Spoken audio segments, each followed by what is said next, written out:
Good evening, everyone, and welcome to Police Off the Cuff, Real Crime Stories. I'm your host, retired NYPD Sergeant Bill Cannon, a 27-year veteran of the NYPD. So a lot of things going on, folks. And we wanted to just present to everyone out there. You know, we got over the case, of course, the Idaho 4, the murders of Kaylee Gonzalez, Madison Mogan, Zana Kernodle, and Ethan Chapin. And of course, Bryan Kohberger. And what was his psychology? What was his mental state? As well as we're going to touch upon Tyler Robinson. Like the incidences of this type of violence. What does your psychology have to be? And there's many answers to that. Then there's many questions also. But it would seem like someone like Bryan Kohberger was developed over a long period of time, meaning that his psyche and his craziness, and there's his picture up on the screen, it was developed over the way he was raised, the way he was educated, the home he lived in, and many other perhaps biological and psychological facts to it, you know. And we want to look at him and also Tyler Robinson and wonder what in their background, what in their psychology allowed them to become murderers. You know, in the case of Bryan Kohberger, a mass murderer who killed 4 students on November 13th, 2022. And then, you know, this new guy, right? Tyler Robinson gets it in his head to assassinate a conservative activist speaker, an up-and-coming rising star, you know, named Charlie Kirk. And we want to know what drove him to do that. And we have an expert on the show tonight, and I won't break it to you yet who she is, but I'm sure you'll recognize her as soon as I put her up on the screen. So, folks, hang on to your hats, hang on to your loved ones, hang on to your cup of coffee. You're about to enter true crime from a police perspective. You're about to enter the off-the-cuff zone, the police off-the-cuff zone.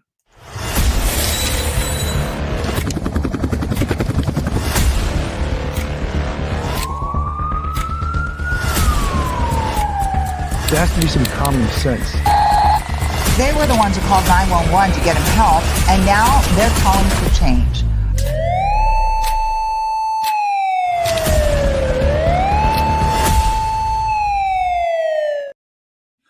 Joining me tonight is retired NYPD Sergeant, professor at Albertus Magnus College in Connecticut, attorney. Welcome to the show, Professor Mike Geary. Welcome, Mike. Bill, good to see you. Thank you for having me on this evening.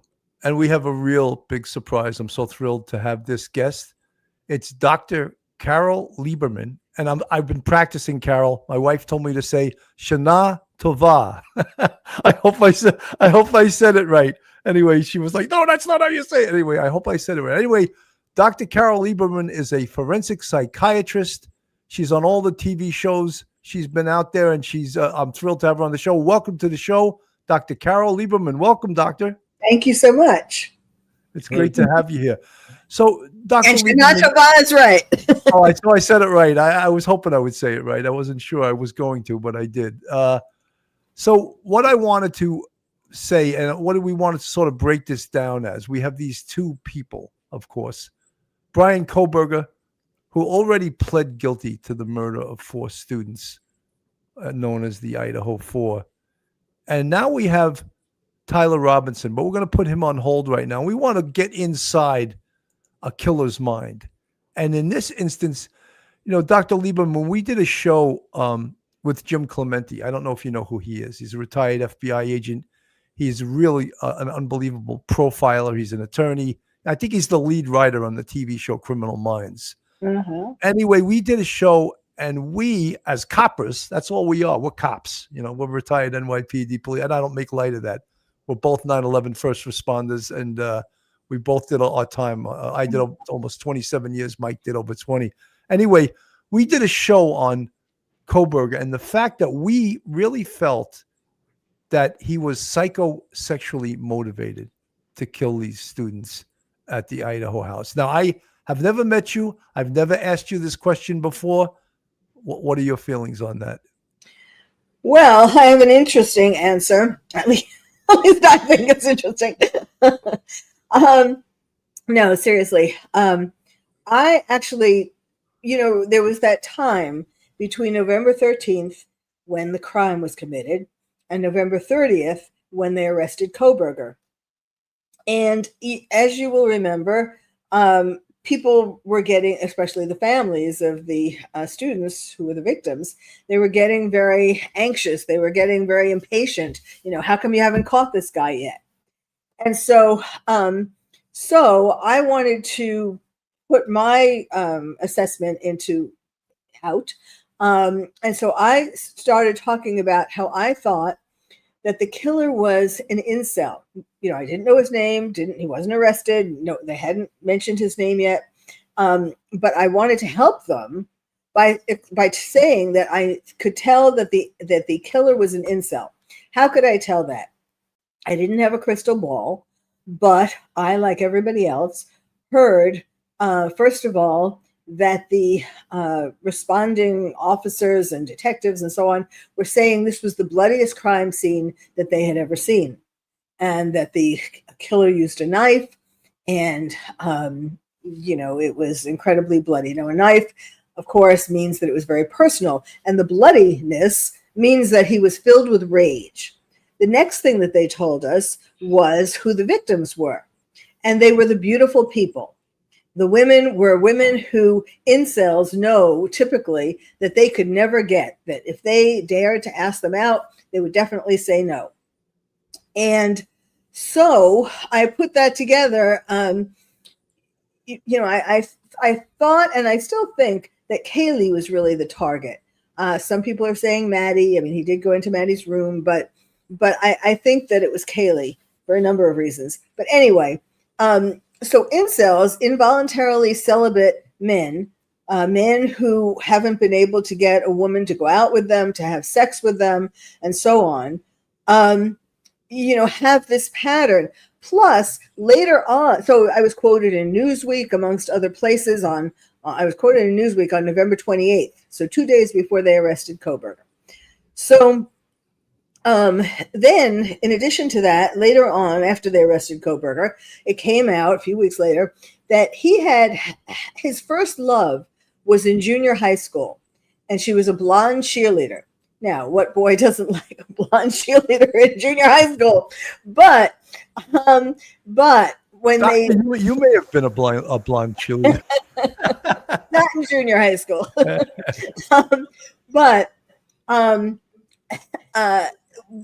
when they I did an article and they had pictures of Kaylee and Maddie and this blonde cheerleader, what she looks like now. And they look like triplets. So I think that, an incel would have wanted to kill, that they call the girls Stacy's, who are these unattainable women who they build up rage and resentment towards. And then the guys are called, what are the guys called? Chads. And so Ethan was a Chad. He was the boyfriend of Xana Cornoodle. And so it all fit. The more we found out about him, the more the pieces of the puzzle fit. And yes, to go to your original question, it was, I think what you had in mind also was that it was strange that at the trial, or well, there was no real trial, but I mean at the hearing, I guess the sentencing, they talked about, or even before that actually, but the prosecutor made an announcement that the victims weren't sexually assaulted, which was rather strange considering that really was the underlying motive. But I guess he didn't really have time, or he got intimidated or something.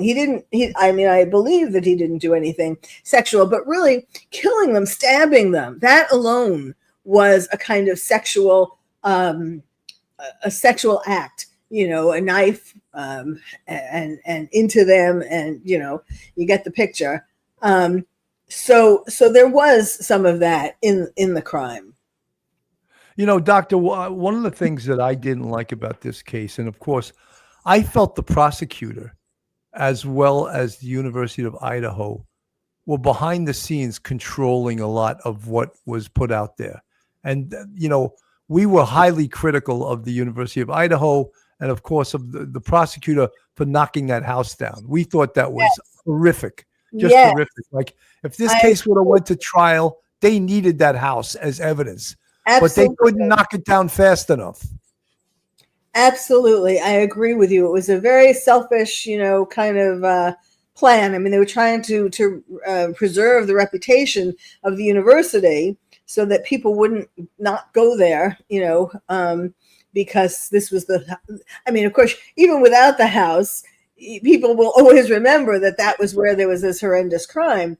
But yes, I thought that was terrible that they knocked down the house.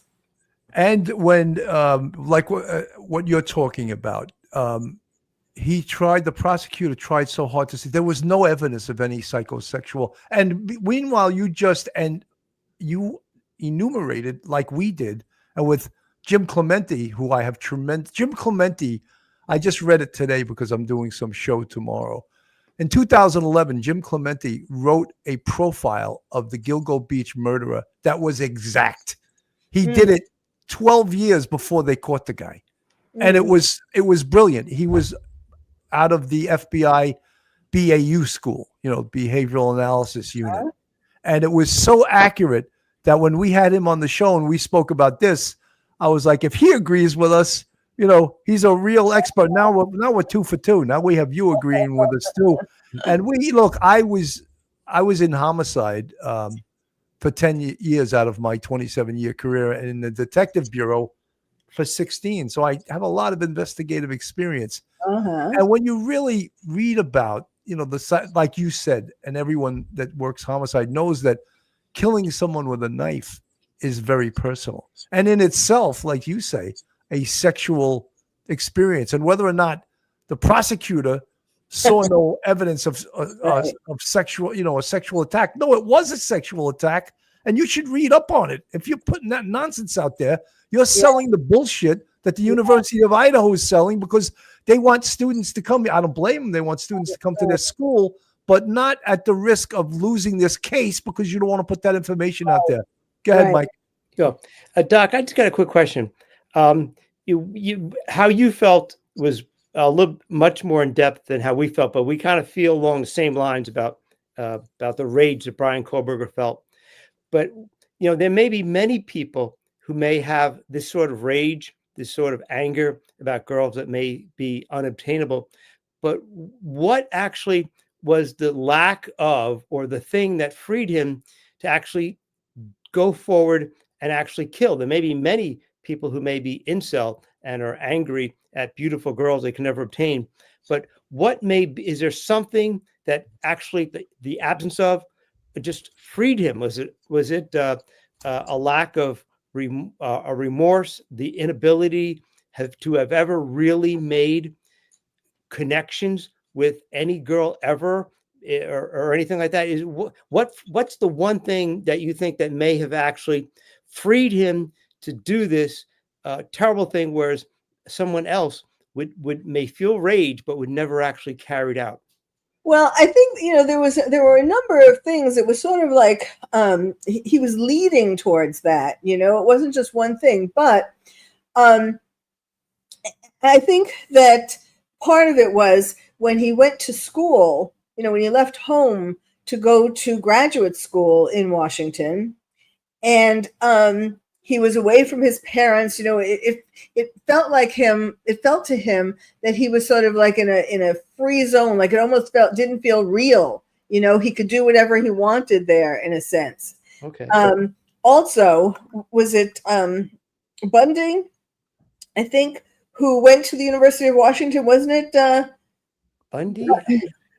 I'm trying Yes, to I think you're right. I think you're right, Doctor. because I think he was following his footsteps to begin with when he went to the University of Washington and of course to study criminology and all of that.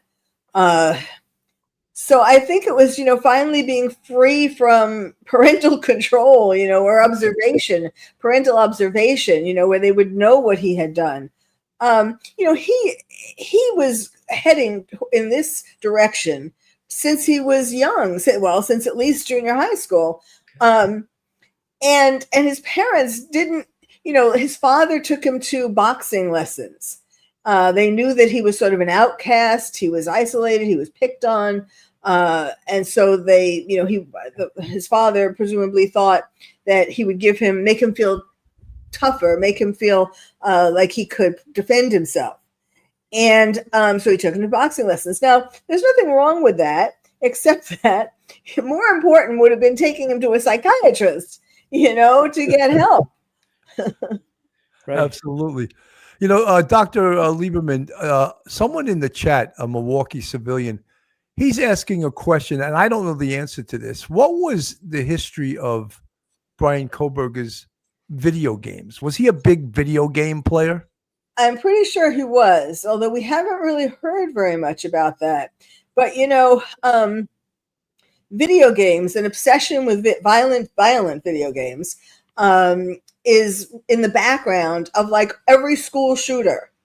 And, he wasn't exactly a school shooter, but people, mass shooter for that matter.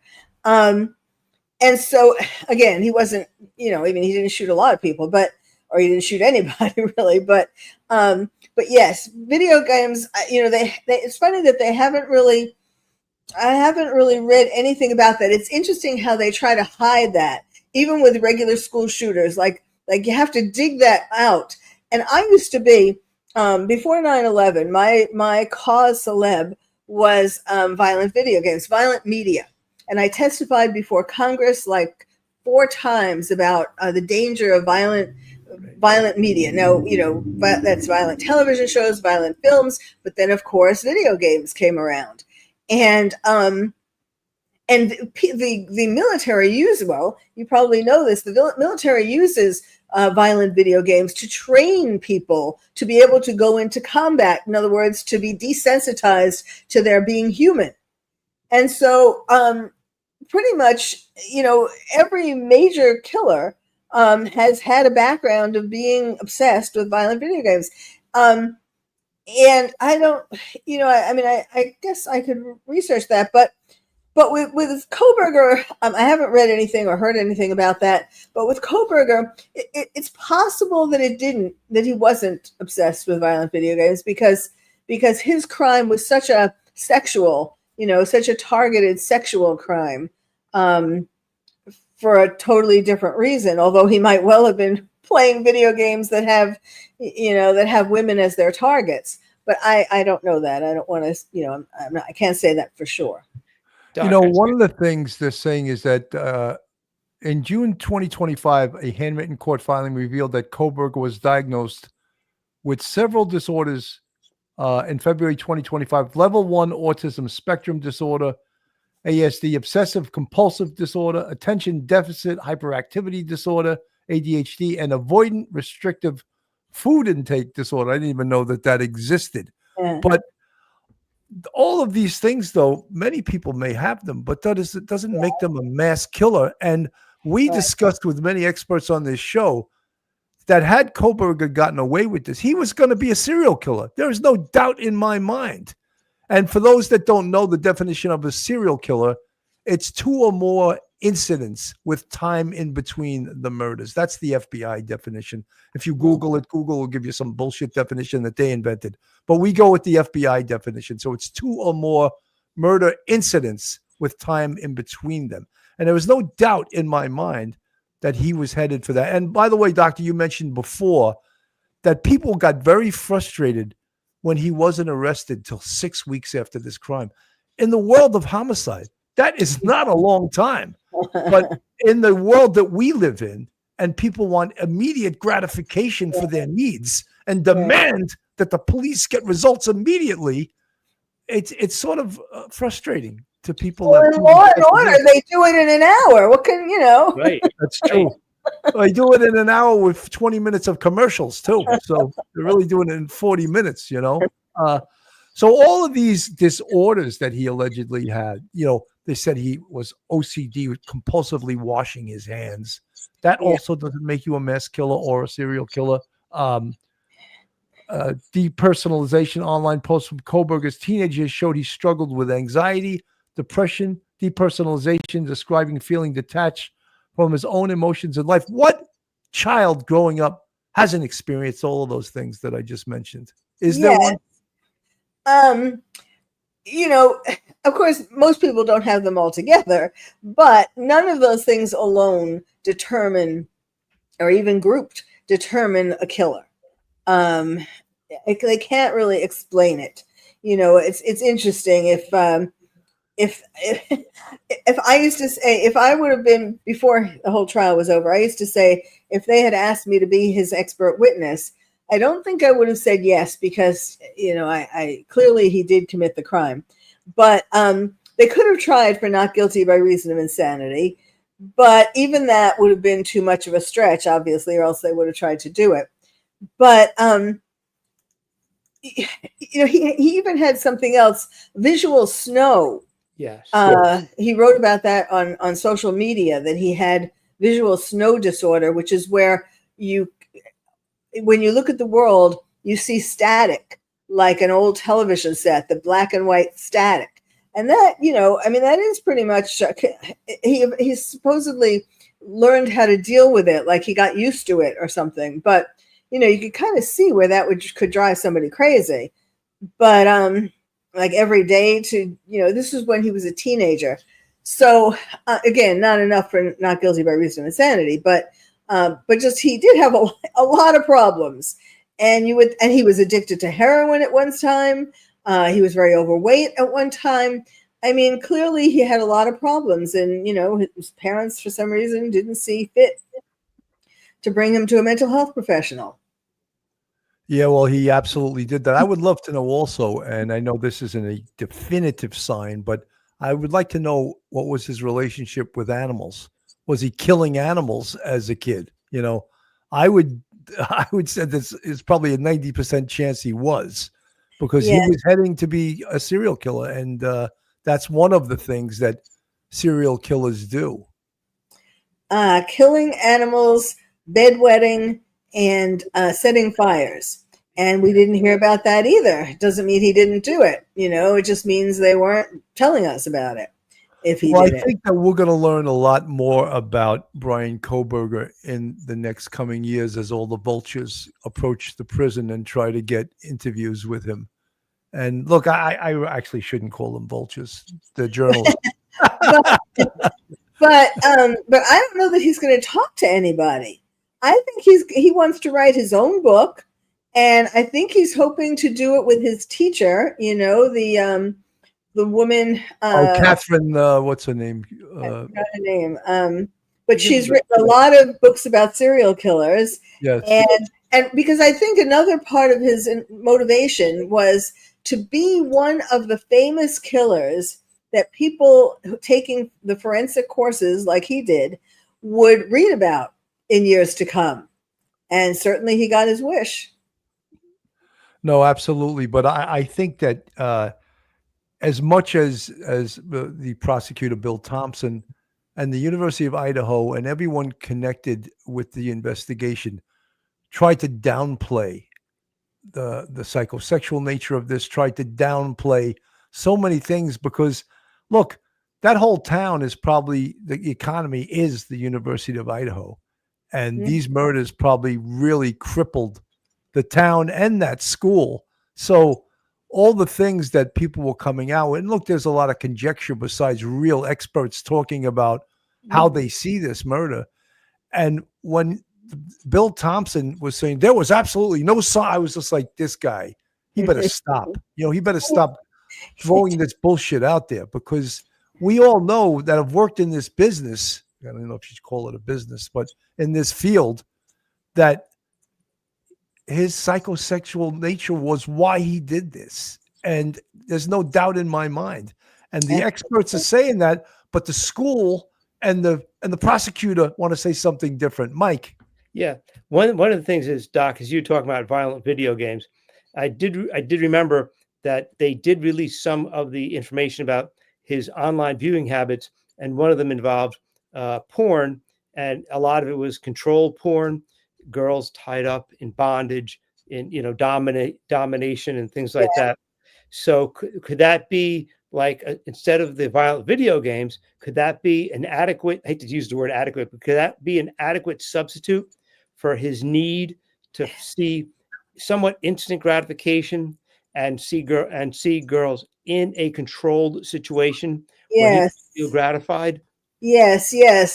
Also, it was girls who were asleep. Yes, that's right. Yeah. And so, yes, that was his fantasy, and I guess he thought he was going to find girls asleep, when he went there at 1:30 or 4:30 in the evening. He figured they'd all be asleep. Yeah. Unbelievable. Oh, but the woman was Dr. Catherine Ramsland. That was his teacher, and I guess she's probably looking at the dollar signs too, and maybe she would be the one. Yeah. If he allows anyone to interview. It's like for me also, and it hasn't gone to trial yet, but Rex Lieberman, the Gilgo Beach killer or alleged killer, they have him for 7 murders now. They're taking their time clearly. I mean, they have so much evidence against him. It's like, I usually call it a tractor trailer full of evidence against him. Yeah. But the only reason they have no leverage against him, because New York State does not have the death penalty. So there's no leverage. The only leverage they possibly have, and this is post-conviction, predicting that he will get convicted, is to go to him and say, look, we know you did more murders than these 7 murders. Why don't you come clean and you'll have a better life in prison. We'll give you more privileges. That's all they can offer him. They can't offer him anything else. But there's bodies in Iceland. He went to Iceland a number of times with his wife. Down south there's bodies all over that he knows about. That's true. And we don't know about it.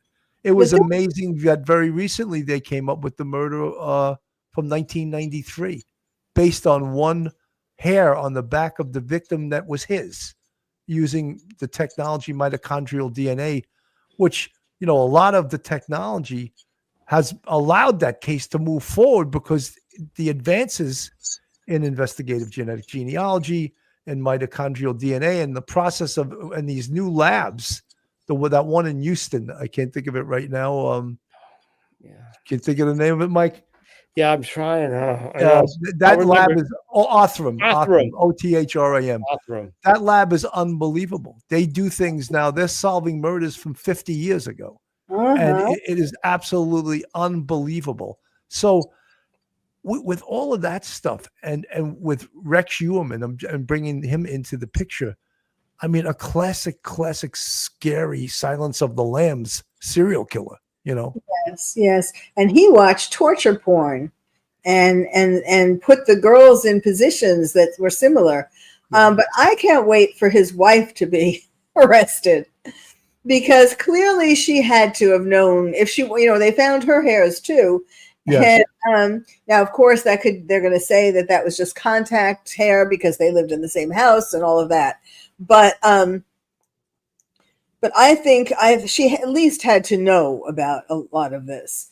And then his daughter, did you know about her watching torture porn too? Yes, she's in that case too. Look, I mean, sometimes expressions tell you everything. The apple doesn't fall too far from the tree.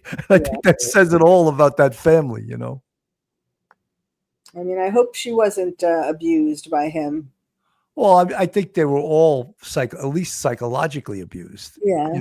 But I want to play this. This is from Law and Crime Fix.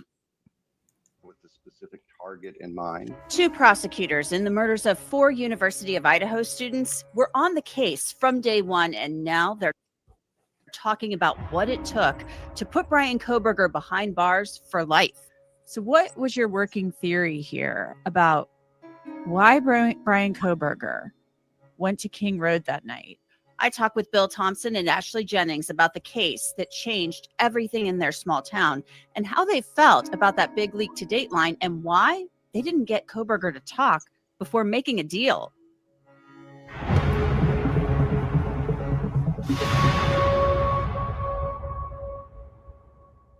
Welcome to Crime Fix. I'm Anjanette Levy. On November 13th, 2022, Latah County Prosecutor Bill Thompson and his Chief Deputy Ashley Jennings got a call that no one could have ever expected. There was a quadruple homicide. 4 University of Idaho students had been murdered in a house off campus. A savage murderer was on the loose. The students were completely innocent victims. Maddie Mogen, Kaylee Gonsalves, Xana Kernodle, and Ethan Chapin, they had all been hanging out at different places the night before, and someone had broken into their home and stabbed all of them to death, many of them as they slept. 2 roommates survived, and 1 saw the killer. Bill Thompson, the longtime prosecutor with the Santa-like beard nearing the end of his career, had the biggest case he'd ever handled thrown into his lap, and the world would soon be watching. In going to Moscow, I can tell you that there were people in that city who feared the crime may never be solved. That was a legitimate fear among people who lived in town, although they would not say it on camera. But we now know the murderer, Bryan Kohberger, he was sloppy. Although he did take a lot of steps to hide his identity, he left his DNA behind on a K-bar knife sheath, and it was actually a good amount of DNA, despite what people said on social media. That, along with driving his white Hyundai Elantra to the scene, would be his undoing, among other things. It led to the FBI identifying him as the killer. And in a surprise on the eve of jury selection, Bryan Kohberger pleaded guilty. The terms of that deal did not sit well with 2 of the victims' families. Kaylee Gonsalves' parents wanted a trial, and so did Xana Kernodle's father. But the families of Maddie Mogen and Ethan Chapin, they supported this plea agreement. We'll get into why Thompson so readily accepted the guilty plea from Kohberger shortly, and why he didn't request that Kohberger disclose details of the crime in exchange for taking the death penalty off the table. So this case, it happens in Moscow, Idaho, right? A small, well, I guess they think they're a big town. You know, it's in Idaho, the university's there. But a quadruple murder in New York City, which brags to have the greatest detectives on this earth, is a big deal too. Quadruple murders don't happen very often, no matter where it is in this country. So every police jurisdiction with a quadruple murder would say, "Oh my God, this is going to be tough," you know. And of course, they did the right thing. They called in the FBI, they called in the state police, they called in all the reinforcements they needed to help with this case, which was good.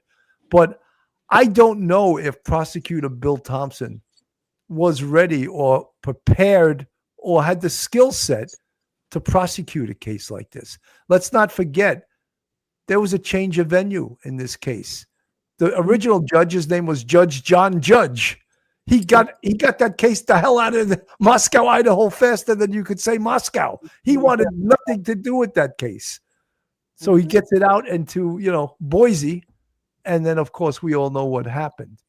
But this case, you know, so many people are going to have already written books about it. Howard Bloom, James Patterson, you know, they couldn't get their books out fast enough, you know.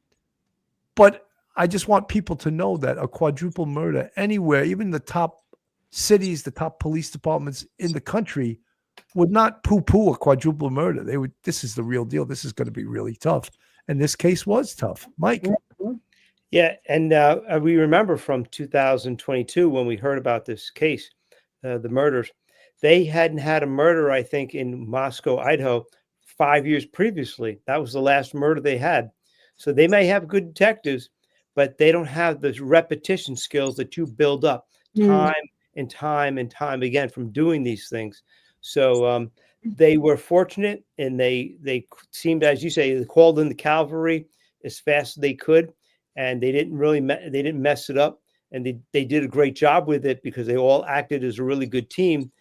as you've talked about and I've talked about, and we've talked about it, and people have said in the chat, the disappointment in this whole thing was with the prosecutor. Our upsetness was really with the prosecutor in this case, not with the police.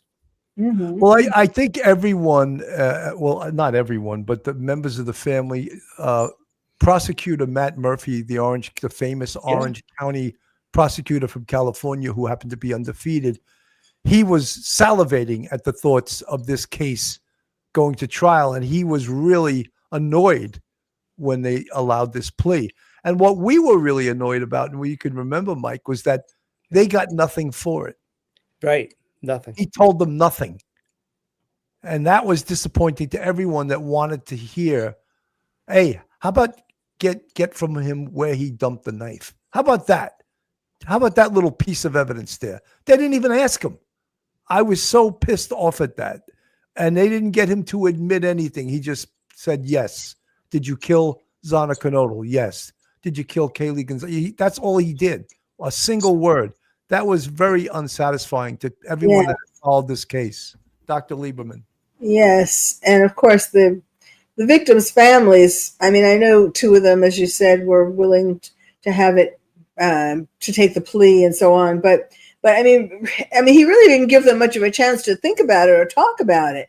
So he decided that there was going to be no trial, and then he would take a plea deal, and then he told the families, which really wasn't right. They should have had some more input than that. I think you're right. And I think everyone wanted to see this go to trial because then we could also learn more about the case. So many people online, even to this day, are not satisfied that he did it. I think they need to go to a mental institution themselves. Yes. I know. I know from getting responses to some of my tweets that I thought were like self-evident. There were some people who did not think it was self-evident. Yeah, that he had a whole fan club. Yeah, I think I would give them directions to Bellevue Psychiatric Ward, because even with all the evidence, I mean, the DNA evidence to me, of course, was the smoking gun of the case, and to anyone that doesn't think it was, they really need to go back to science, Earth Science 101 and study what DNA is and how it's transferred and all of those things. And they weren't satisfied that it was him, and then the way they did the comparison with getting bottles out of their garbage pail and the DNA didn't match Bryan Kohberger, it matched his father. Uh-huh. Based on that, they obtained a sample from Bryan and boom, bingo. Yeah, it's a match, So, but again, there's many people out there that still aren't satisfied. Folks, I'm going to go to a quick commercial. FanDuel is the new sponsor for the Police Off the Cuff podcast. FanDuel. Football season's finally here. Have you checked out the latest odds, futures, and win totals on FanDuel Sportsbook? Think the Bills are headed to the Super Bowl? You can lock in your bets today, whatever your game. FanDuel Sportsbook delivers the latest lines, futures, and specials so you can join in on all of the action. I'm eyeing college football. Who's your pick for the Heisman? Plus, I'm loading up on parlays and player props like Saquon Barkley breaking his own single-season rushing record. With the Major League Baseball postseason right around the corner, FanDuel has you covered with player specials and unique props. Whatever your game, FanDuel Sportsbook delivers the latest lines, futures, and specials so you can join in on the action. FanDuel, the new sponsor of the Police Off the Cuff podcast. We're thrilled to have them. Folks, if you're not subscribed, I want you to hit the subscribe button, like, share, and make lots of comments on the show. That's how we manipulate that algorithm. Also, a good friend of ours on the screen, you see, that's Barbara Butcher. She has a new show coming out this Saturday on the Oxygen Network, and it's called The Death Investigator. And I actually September 27th is the premiere this Saturday night. But on October 4th, I'm actually on the show. I do an episode with Barbara Butcher. So this isn't a totally unselfish plug for Barbara. But on October 4th, I worked a case with Barbara, many cases, but this case made it to the Oxygen Network. So if you're around on October 4th, 9 p.m. on the Oxygen Network, I'll be on that episode. one of the things, Dr. Lieberman, that we're looking at now too is this horrific assassination of Charles Kirk. And just to make sort of a nexus between what happened today, someone went in Dallas, Texas, a sniper goes on top of a building and shoots at an ICE van that was actually transporting, what would you call them, clients or people that were taken into custody. And one of them was killed and a couple were wounded. But I think that a lot of this, Dr. Lieberman, is because politicians are egging these people on. They really are. There's people like almost egging people on to be violent. And I think that is true with Tyler Robinson, the shooter of Charlie Kirk. You know, what was he all about? You know, how did he at 22 years old decide to get a rifle with a scope and go up on a building and take the life from Charlie Kirk, a 31-year-old father of two, husband, brilliant, high school educated, brilliant man that I've seen make PhDs look like they were high school dropouts, you know, which I guess education could be a misnomer sometimes because some people who are self-educated are a lot smarter than others. Yes. So yes. how do we explain this guy? You know, how did he become an assassin at 22 years old? What motivated him? And or was he radicalized? And people are already saying he's a lone wolf. They're saying that a day after the shooting. You know, there's something called investigation that can take weeks, months, sometimes years to get the answers to. But because again, we're in this where, you know, everyone wants immediate gratification, especially the press, you know, oh my God, 12 hours have gone by and we don't have a motive. 12 hours have gone by. We don't have a perp. 6 weeks have gone by. We don't know who did this quadruple murder. Oh my God, call in the FBI, call in the CIA, call in the, you know, state troopers. It's like, it's just pathetic. You know, things take time. Mike. Yeah, I mean, you look at this guy, and the Kohberger was 29, I think, at the time that he did it, or 28, 29. He was a little bit older than you've got Tyler Robinson. But Tyler Robinson is 22. He's, you know, he would be just about finishing college at this point. He was taking some sort of trade school electrical courses. So he had some idea of maybe what he wanted to do with his life. But it seemed if he was radicalized, and I use that term, and maybe that's not the best term, but indoctrinated, radicalized, hypnotized, whatever. But how could it happen that fast that somebody could fall into a belief system that quickly that could make a cold-blooded murder of someone that you've never met, but you've just seen them on TV and you don't like them politically? How could that happen so fast? What is he missing? That, because many people might not like Charlie Kirk, but nobody would take up a rifle. What is it about this guy that makes him somewhat unique? Well, the answer to the mystery of Tyler Robinson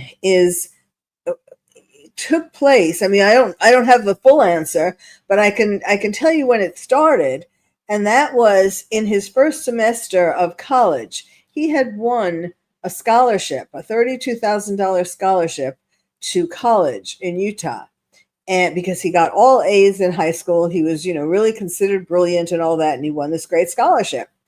And he started going to college on the scholarship, and he dropped out after the first semester.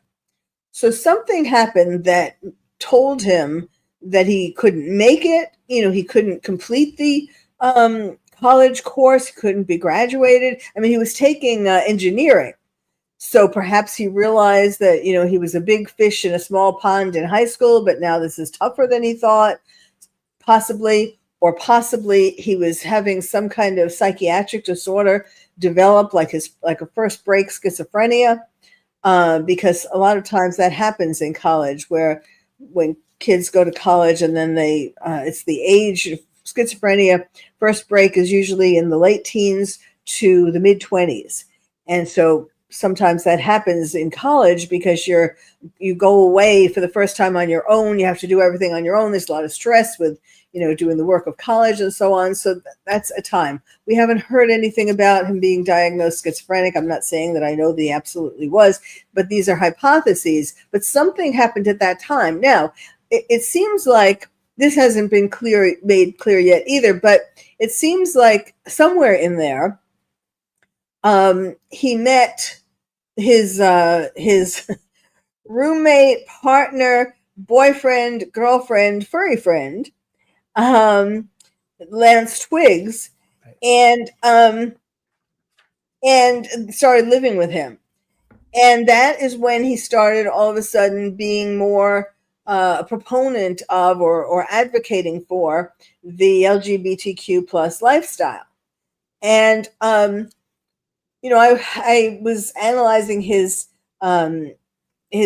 texts to his roommate, and where he told him that he was the one who did it and all that. And he said I had an opportunity to kill Charlie Kirk, and I took it.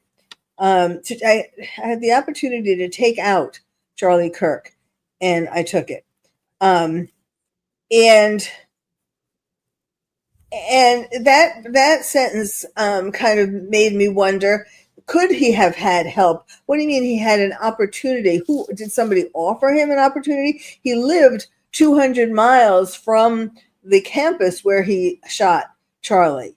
So it wasn't exactly in his backyard. They're still investigating whether there were people helping him. There were other thoughts. I was just reading today about how one hypothesis is that it was somebody from his organization, from Turning Point USA, perhaps somebody who was jealous of him or something like that. We don't really know. I'm not saying that it wasn't Tyler Robinson, but perhaps he had help from somebody. It could be anything at this point. But it seems pretty definite that it was Tyler Robinson. But the thing is that people with their political beliefs, whether it's for LGBTQ+, now his roommate, just to make sure everybody knows, his roommate was a biological male who was in the process of transitioning to become female. The two of them were very into the furry lifestyle. That's why you see the roommate with the hat of an animal. And they've been following they've been trying to track down the social media and the texts and so on, posts of both of them. And there was something that they found where it was for the furries, that there was this website where they have memes and so on of furries. And there was something about that either Tyler or Lance had someone who they were following who did this meme, and it was something about a man, like a grown man, who used a date rape drug to give to an 8-year-old boy so that they could have sex more easily with this 8-year-old boy. In the story, I'm not saying that Tyler or Lance had sex with an 8-year-old boy. But, these are the kind of things that they were into, that they were following in any case, that interested them. And so in his texts, where he's saying, "I'm sorry, my love, I did this," in other words, sorry, presumably because he won't be able to be with him anymore because he's going to be in prison. But it's very, so I think and at one time back in 2017, his family is very much pro-Trump. And in 2017, at a Halloween party, he wore a costume of Trump in a pro-Trump kind of way.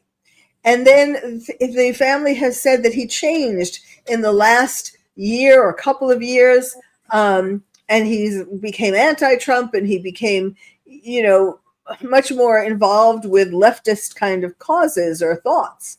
And the problem is with people who follow some particular ideology, when they commit a crime, they feel totally justified. Yes. In fact, proud, feel like they deserve a lot of praise for committing the crime on behalf, not just of themselves, but of all these people who have the same beliefs. Doctor, I want to ask you something also. I'm a little conflicted here. I mean, when people are transitioning, isn't that also a mental health problem? Well, yes. I mean, well, yes and no. Let me explain it. And first of all, let me just say, to the extent that he was trying to protect his partner, that was also really to protect himself, because his father and mother were very conservative, and this was Utah, Mormon, and all of that. And if he would have come out to his family as being gay or as being trans, I'm talking about if Tyler would have come out as that, and we don't know that he was trans, but if anything, he would have been gay. Obviously, he couldn't come out to his family. I mean, he wouldn't have gotten a very good reaction from his family. Now, being with someone biologically male but transitioning to be a female gives him kind of a cover that, well, I'm not really gay. This person is becoming a woman.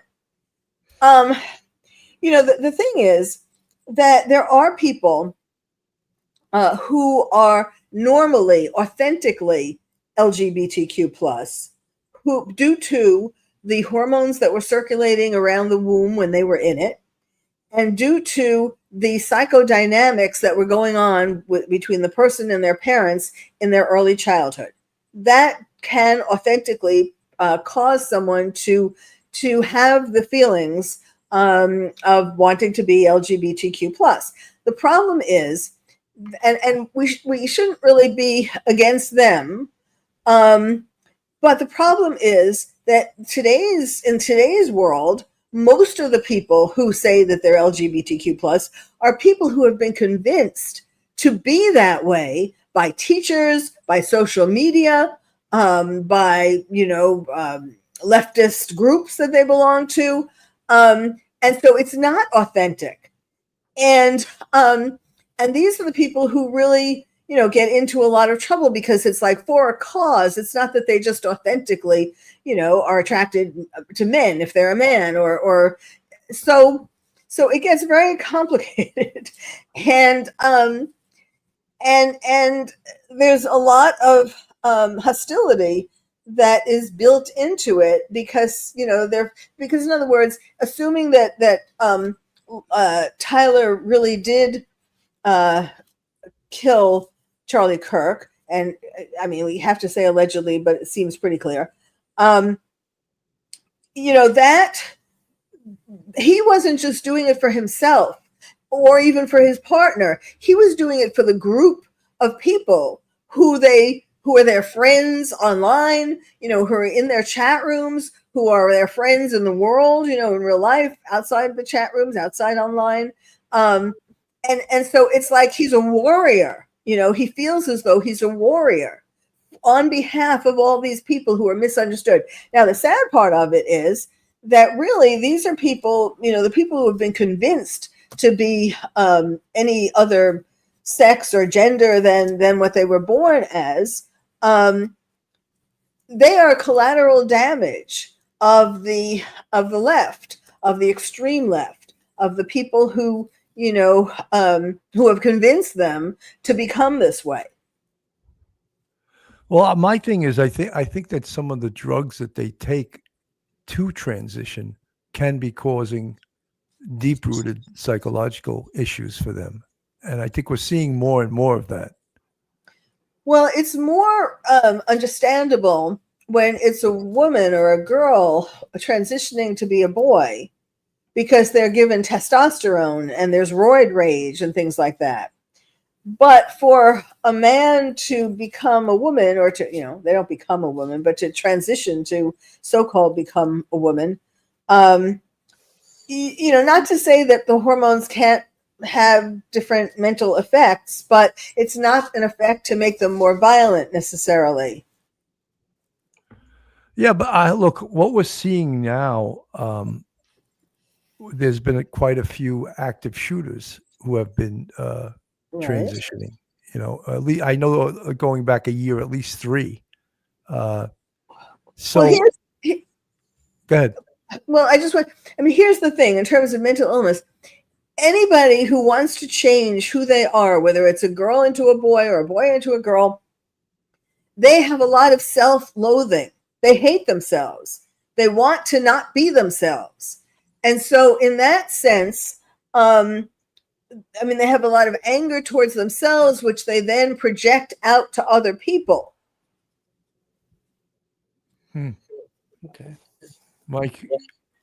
Yeah, I was looking. I mean, you look at this case, I look at Tyler, and I was having a discussion with my students about so-called hate speech, and labeling people.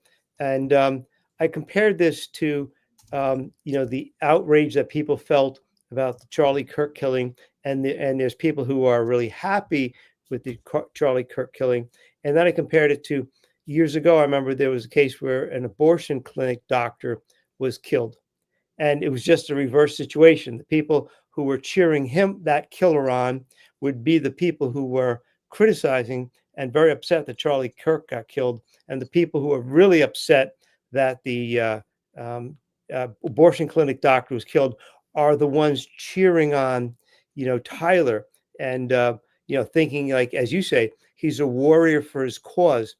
I mean, I don't really think Tyler thinks that he represents the Democrats or the left or the far left. I think he probably thinks of himself as pretty normal, and there's other people who are the ones who are missing the boat. That what he did is perfectly fine, perfectly logical for somebody in his position, and I think he feels very, not strange, but I think he feels very justified and smarter than a lot of people, and say, look, I did it for a cause. You don't understand, but I did it for a cause. And when people do that, far to the left or far to the right, far liberal, far conservative, whatever label you want to use, that's a very scary thing, because they place themselves up on a pedestal to make the choice of who lives or who dies. Yes. Absolutely. I'm sorry, this is from ABC News. Fascinating conservative activist Charlie Kirk, now charged with 7 counts, including aggravated murder, as prosecutors now pursue the death penalty. State of Utah versus Tyler James.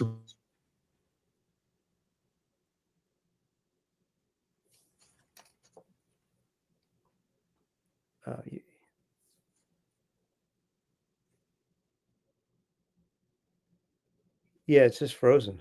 The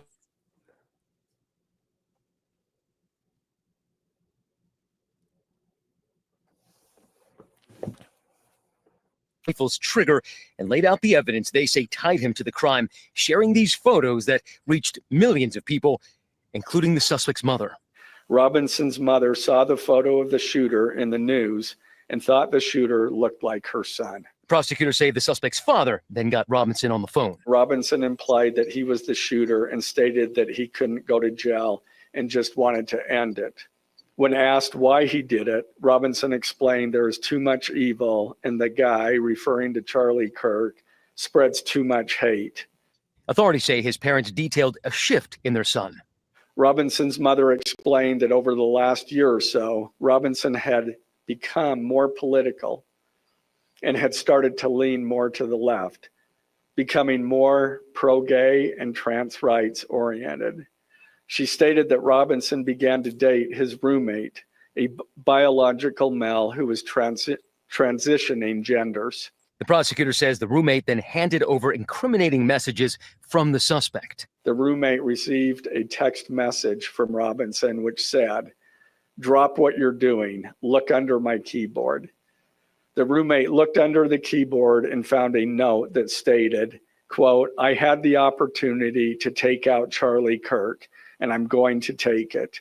According to authorities, he then explained his motive for allegedly murdering Kirk. Robinson, "I had enough of his hatred. Some hate can't be negotiated out." The suspect also allegedly telling his roommate he'd been planning the attack for a little over a week.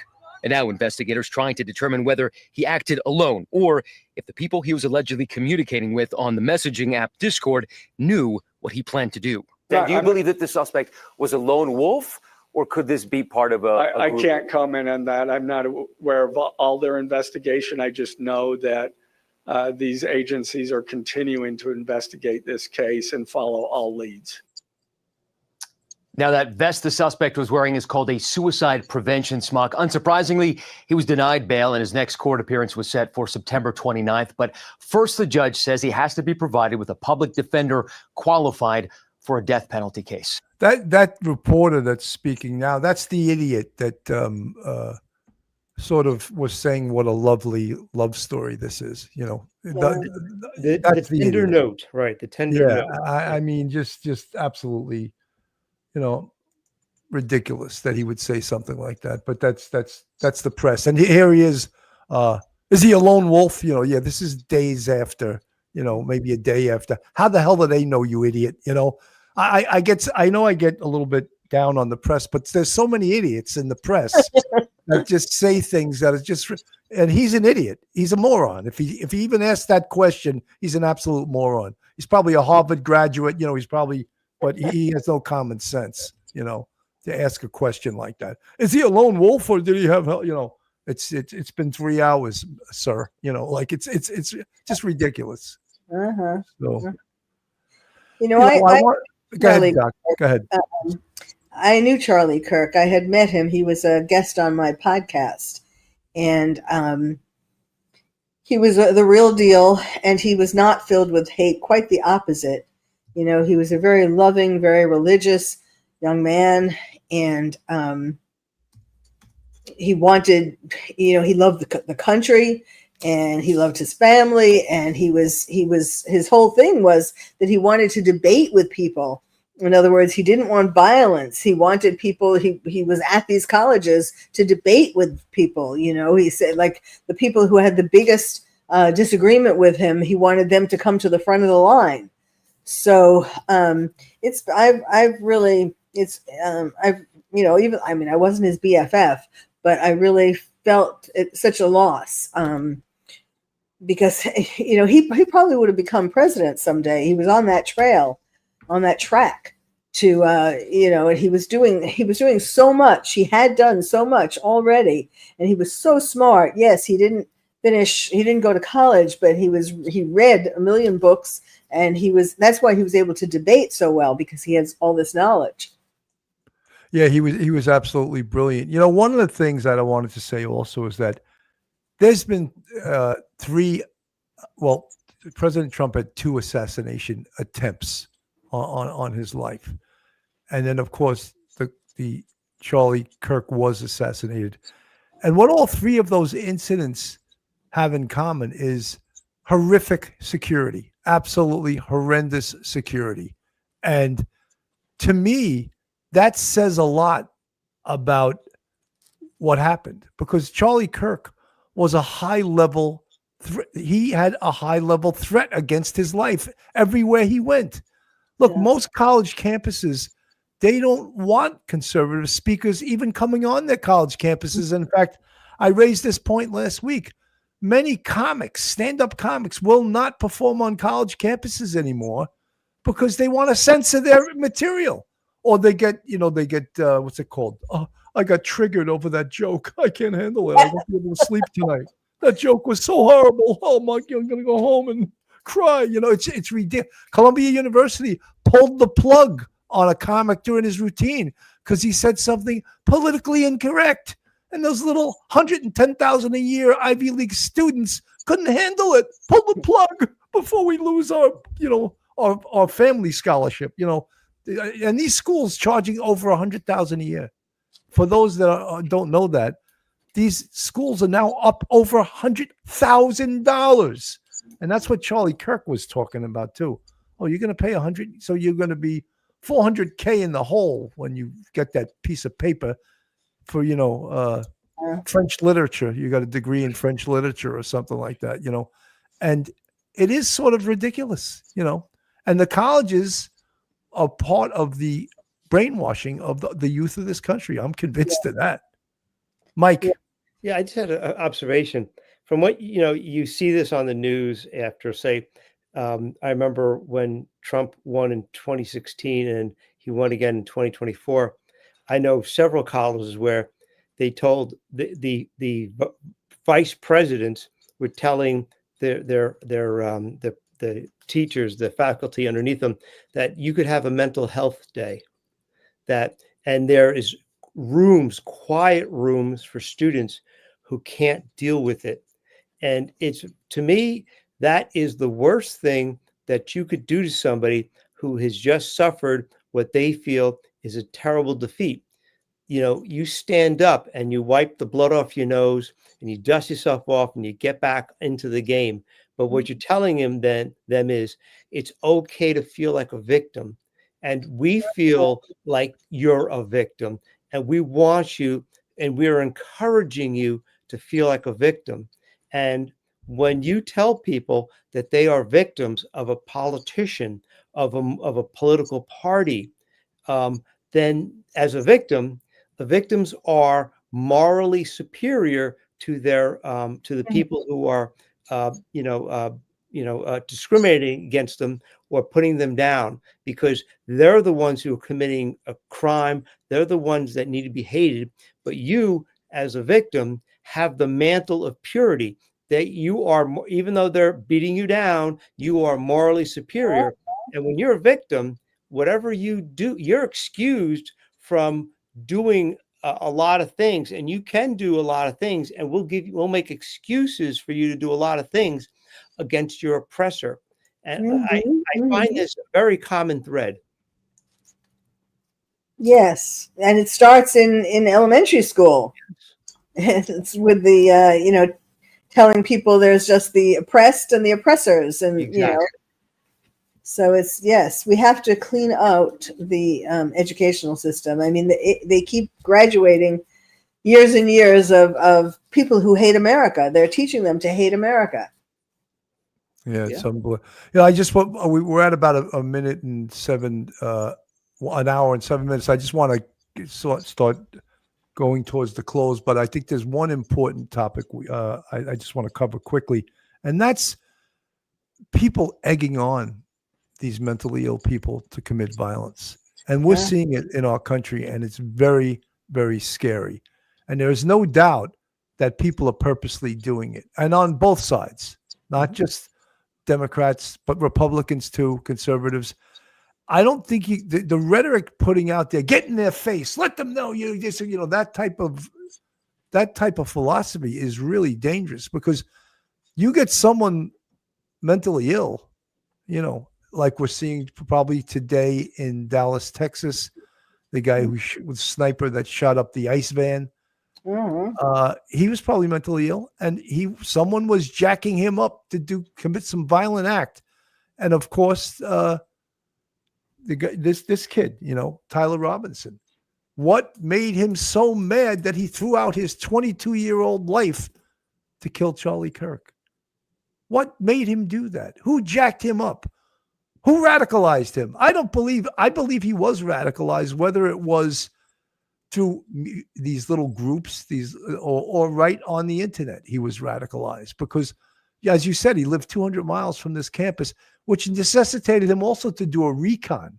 He had to recon this whole location to know how to get up on that roof, and not be seen, how to get away and not get caught, which he accomplished all of those things. He got caught after the fact. So did someone help him? I would find it unusual if someone didn't help him. But getting back to the main point is, who are jacking up these mentally ill people to commit violent acts based on political ideology? It's extremely dangerous. Even some of the idiots on TV, some of them celebrating that Charlie Kirk was dead. Yes. I find that outrageous. Even if it was the most ridiculous left-wing progressive, I would never cheer on someone's death or cheer on the fact that someone wanted to kill him. I think that's sick. I mean, the fact that a lot of teachers were celebrating and showing in their classes, they were showing the video of Charlie getting killed, which was like such a surreal kind of video with the blood spurting and all that. And then they were celebrating it. and for that matter, in Congress, the people who didn't want to have a minute of silence to honor Charlie Kirk. I mean, there's so many people who are doing these outrageous things, being happy that he was killed.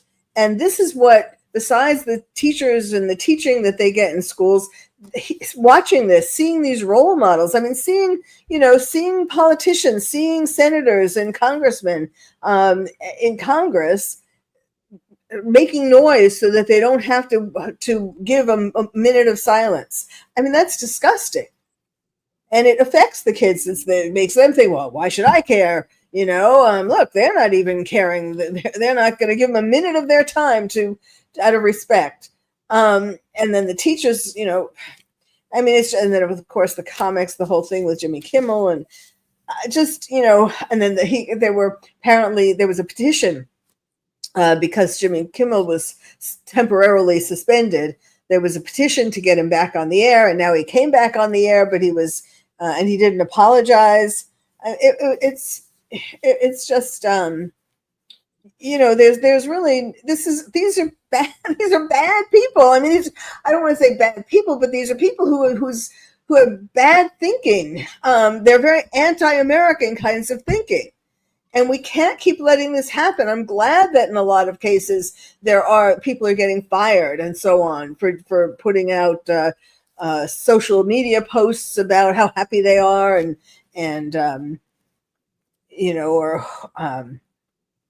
mainly, or making these celebrations in class, or showing pictures of their celebrations. People getting fired for doing all of that, I think, is great.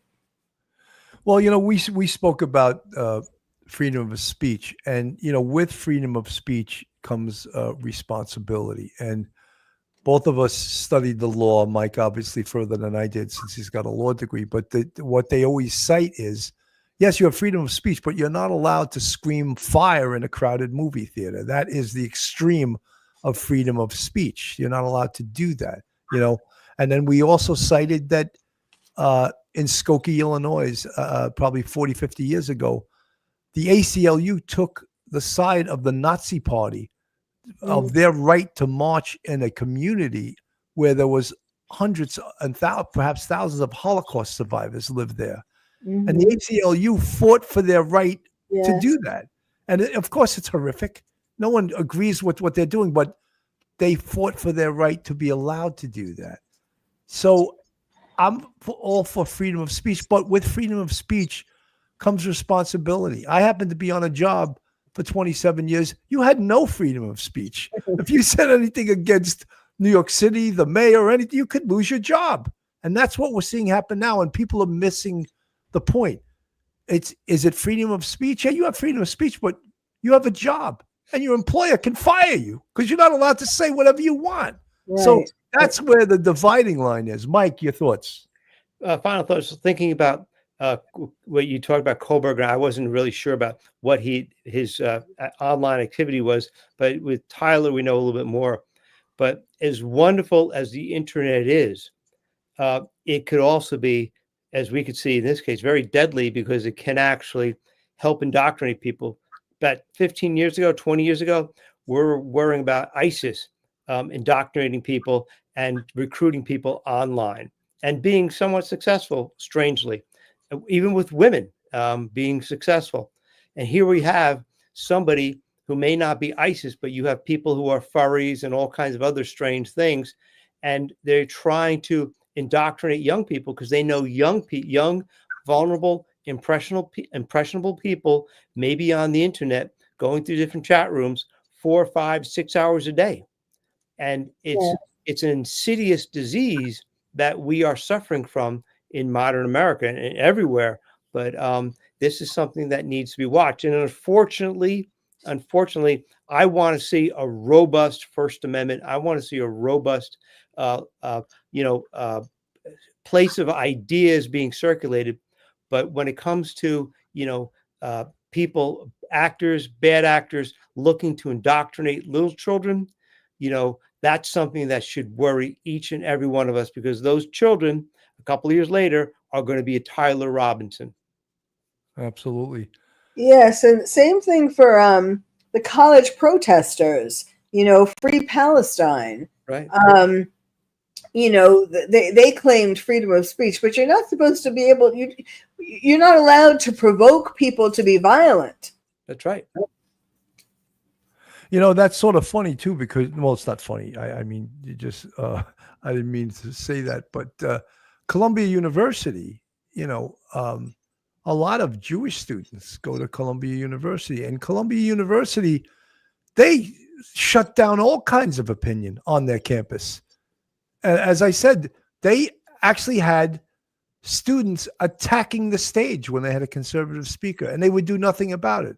These students would attack the speaker, and Columbia University stood by like a bunch of Ivy League morons and did nothing about it, And it's just, I mean, to me, the biggest thing was when they pulled the mic on that comic. Is he really going to do damage with jokes? Is someone really going to get triggered by a joke and go home and cry in their pillow?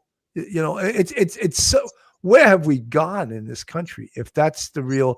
And to tell you the truth, when a lot of these schools, and many of them Ivy League schools, were practicing their own prejudice by not allowing certain groups of students who deserve to get into their university. They didn't, because there's too many of that group. And I'm specifically talking about Asians in Harvard. They had the best test scores. They had all the, and they were refusing them entry because they decided they didn't need that many Asians in their school. So what is it? Why are they allowed to do that? This is the United States of America. And when you hear universities like Harvard and Yale and Princeton with billion dollar endowments, and then we're finding out it came from our tax dollars. I didn't agree to pay Columbia University billions of dollars. And it comes from the Middle East also. That's how they have all of these teachers, these professors, who are teaching all these, anti-Israel kinds of things, and Free Palestine and all of that. And, because they took in a ton of money from these countries, and they're still taking it in, raking it in. Yeah, it's sort of it's not right, it's not right. But and then the other side acts like they're all for freedom of speech till it goes against their ideology. Then they're no one took the side of Roseanne when she got fired for saying whatever she said that got her fired. And in fact, many that you see now speaking up for Jimmy Kimmel will fire her, and it's the same thing. When she got fired, he was all pro getting her fired. What happened to freedom of speech? Oh, it goes against your ideology. Maybe it's not that important, is it? Folks, this is real. This is a really interesting topic to me, but I think that it's a sort of a slippery slope now. When you see these active shooting cases happened today in Dallas, and they're targeting a United States law enforcement agency called ICE, Immigration and Customs Enforcement, and they are enforcing the laws that are on the books. And all of these empty suits that you see in Congress, they're called legislators, which means they're supposed to know the law. And you see some of these jackasses couldn't recite, couldn't recite the law if it was, if their life depended on it. They don't know the law at all. And they're arguing over nonsense. So these are the people I used to think were smart. These are the people leading our country, making decisions with our tax dollars. And it's either they have an R on their jersey for Republican, or they got a D on it for Democrat. And that's exactly how they vote. They vote with their side. Each side does it. And, that's why it's so important. You hear them say, oh, we have the House by 5 votes, or we have the Senate by 2 votes, or else nothing at all gets done. There's no bipartisanship anymore. And it's sort of disgusting as a citizen of this country, a believer in the U.S. Constitution. And when some people don't like the outcome of the Constitution, they simply say, change it. Change the Constitution. Rewrite it. Who are those old men that wrote it in 1776? They're all gone now. They couldn't have predicted what this world would become. Right. That's true. But then, there's a thing called an amendment, and you just like, ICE is enforcing a law that the other side, the Democrats, delivered 20 million people into this country illegally. And now the Republicans are trying to remove them. So it's sort of like they're both working against each other. But it's sort of, I don't know, it's self-defeating in a lot of ways. Mike, your final thoughts. That, when you look at situations with like Tyler Robinson or even Luigi Mangione, there's something really wrong with these kids, whether these young men, whether or not they have some sort of mental illness or they've been indoctrinated. But as sad as that is, the scariest part is they have cheering sections and they have people that are willing to give them money. In the Luigi Mangione case, he has over $1 million for a defense fund. They're supposed to be the adults in the house. That's the scariest part. Murder's going to happen. I mean, that's just the way life is. But when you have people cheering it on or supporting it with money and saying, good job, you are right in doing that, that person deserved to die, that's a really bad place to be at in our society right now. And that is very scary. Absolutely. Doctor, your final thoughts. Well, just that I was thinking that the shooter of Charlie Kirk, Tyler Robinson, I'm sure paid a lot of attention to Mangione. Now, Mangione was allegedly shot the CEO because of making a point about insurance and so on.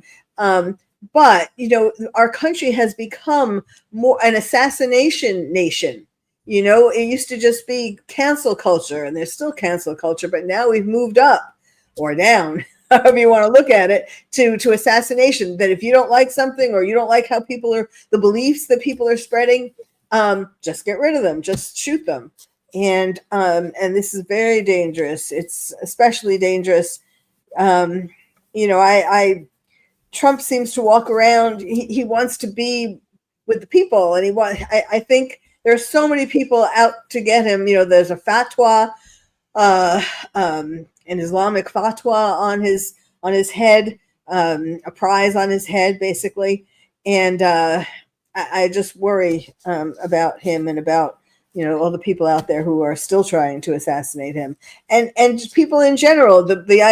You don't cancel. You don't just have to cancel them. You can shoot them, and then they're really gone. So we need a lot of change in this country. A lot of better education, both in school and from their parents, and so on. Well, we could have a whole show and talk about, even, how the press supports one side over the other also, Yes. And, I try to read the New York Times a lot, even though to me, they're on the other side. Their favorite line is, without a shred of evidence.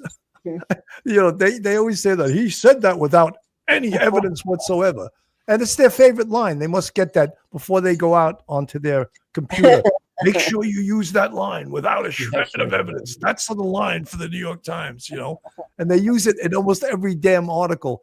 And almost every article I read from them, to me, sounds like an op-ed, and they say, oh, that's not an op. Well, then he shouldn't have his opinion in the first paragraph then, because they all do, So yes, my father-in-law is going to listen to this show and say, you're so wrong.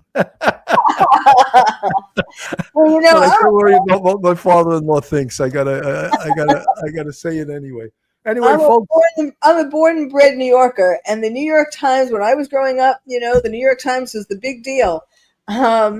And things have changed, in terms of they become so slanted that it's not really as big as it was. The gray, what was it? The Gray Maiden? The Gray Lady. Yeah. The Gray Lady. Lady. Yeah. Yeah, it's sort of I don't know. And the same thing goes to the other side. Fox News is slanted, and there's right-wing stations that are slanted, and of course there's certain stations, that I can't even watch them for more than 30 seconds. I'm throwing something at the TV screen. But anyway, that's where we are. Anyway, Doctor, I want to thank you very much for coming on the show. It was definitely a breath of fresh air to have an expert come on with us. We've had other experts on, but you're very good, and I'll have you back if you'd like to come back sometime. Now I have your assistant's email anyway. Anyway, folks, this is Police Off the Cuff. If you're not subscribed, hit the subscribe button, hit the like button, share us, and make lots of comments. We love that. And folks, I'm Bill Cannon from Police Off the Cuff, Real Crime Stories. Have a great night, everyone, and God bless. One episode, just saying no.